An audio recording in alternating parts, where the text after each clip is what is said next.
മുഖ്യമന്ത്രി ഇന്ന് ടൗൺഷിപ്പ് ഉദ്ഘാടനം ചെയ്തുകൊണ്ട് പറഞ്ഞൊരു വർത്തമാനമുണ്ട്. 25,64,00,000 രൂപയാണ് ആകെ ഇതുവരെ ഞങ്ങൾ ഇവർക്ക് വേണ്ടി ചെലവഴിച്ചത്. മുഖ്യമന്ത്രിയുടെ വാക്കുകളാണ്. ഈ 25,64,00,000 രൂപ ചെലവഴിച്ചത് എന്തിനൊക്കെയാണ്?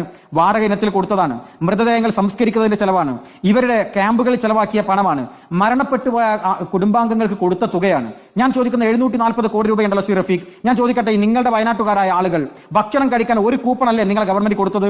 8 മാസമായി സപ്ലൈകോയിൽ നിന്ന് ഒരു കൂപ്പൺ കൊടുത്ത് ബാക്കി 8 മാസക്കാലം ഇവരെങ്ങനെ ഭക്ഷിക്കുന്നതിനെ കുറിച്ച് ഈ ഗവൺമെന്റ് ആലോചിച്ചോ? 740 കോടി രൂപ ജനങ്ങൾ കൊടുത്ത പണം സർക്കാരിന്റെ ഖജനാവിൽ ഇരിക്കുമ്പോൾ, സർക്കാരിന്റെ ട്രഷറിയിൽ ഇരിക്കുമ്പോൾ ആലോചിക്കേണ്ടിയിരുന്നില്ലേ? എന്നിട്ട് അത് ആലോചിക്കാതെ ഇത്തരം വിമർശനം ഉന്നയിക്കാണോ? 300 രൂപ ഡെയിലി വേജസ് കൊടുക്കുന്ന 3 മാസം കൊടുത്ത് ബാക്കി 5 മാസം ഇവരെങ്ങനെ ജീവിച്ചു എന്നതിനെ കുറിച്ച് ഈ ഗവൺമെന്റ് കൺസേൺ ഉണ്ടാകണ്ടേ? മരുന്നുമായി ബന്ധപ്പെട്ട് നിങ്ങൾ വയനാട്ടുകാരാണല്ലോ, നിങ്ങൾക്കറിയാലോ ആരാ മരുന്നുമായി ബന്ധപ്പെട്ട കാര്യങ്ങൾ നിർവഹിച്ചത്, ചികിത്സയുമായി ബന്ധപ്പെട്ട കാര്യങ്ങൾ നിർവഹിച്ചത്? വയനാട്ടിലുള്ള വിംസും കോഴിക്കോടുള്ള ഇക്ക ഹോസ്പിറ്റലുമായിരുന്നില്ലേ? എന്താ ഗവൺമെന്റ് അതുമായി ബന്ധപ്പെട്ട കാര്യങ്ങൾ ചെയ്യാതിരുന്നത്? എനിക്കറിയാം, തമിഴ്നാട്ടിലുള്ള ഒരു പ്രാദേശികമായ രാഷ്ട്രീയ പാർട്ടി അവർ 40,000 രൂപ വെച്ച് ഗവൺമെന്റ് കണ്ടെത്തിയ 82 രോഗികൾക്ക് കൊടുത്തു. ഒരു രൂപ കൊടുക്കാൻ ഈ ഗവൺമെന്റ് സാധ്യമായോ? 740 കോടി രൂപ ഖജനാവിൽ അടയിരുന്നിട്ടല്ലേ ഇതൊക്കെ ചെയ്തത്?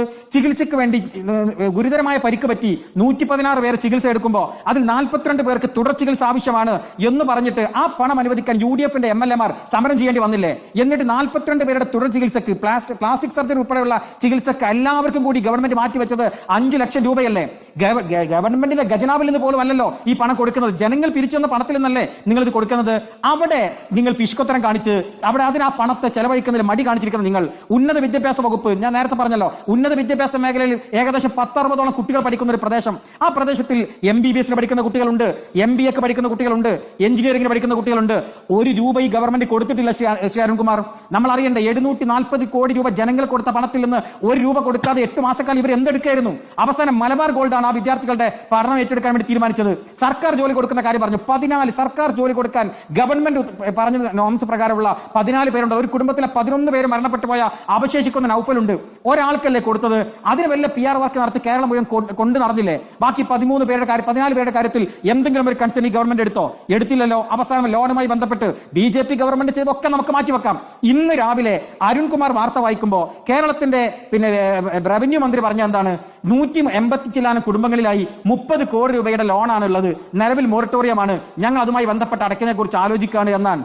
അത് ആലോചിക്കുന്നുള്ളൂ. 8 മാസം കഴിഞ്ഞ് ഗവൺമെന്റ് ആലോചിക്കുന്നുള്ളൂ. BJP ഗവൺമെന്റ് നമുക്ക് വിടാം, സെൻട്രൽ ഗവൺമെന്റ് പോട്ടെ, അവരിതിലേക്ക് തിരിഞ്ഞു നോക്കാത്ത ആളുകളാണ്.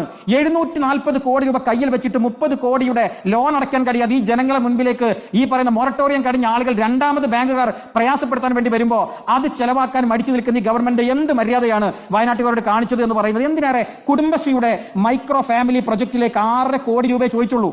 ഈ കുടുംബങ്ങളെ തിരിച്ചു കൊണ്ടുവരാൻ അവരുടെ വീടിനകത്ത് തൊട്ടടുത്ത് ഷോപ്പുകൾ